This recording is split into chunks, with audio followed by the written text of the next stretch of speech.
getting the 0xc00007b application error when trying to launch Mistfall Hunter on your PC? If the game won't start and displays the application was unable to start correctly error, this tutorial will show you several effective solutions to fix it. First, open the link that you'll find in the description of this video. Download the x86 installer. Download the x64 installer.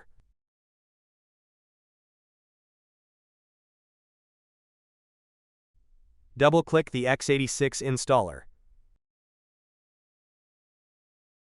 Accept the terms and press Install. Press Yes.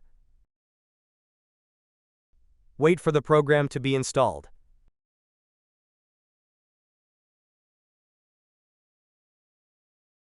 Press Close. Double-click the x64 installer.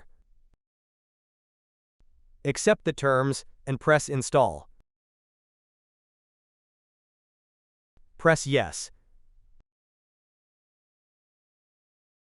Wait for the program to be installed.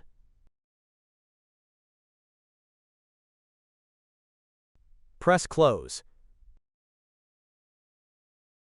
Now restart your PC to apply the changes.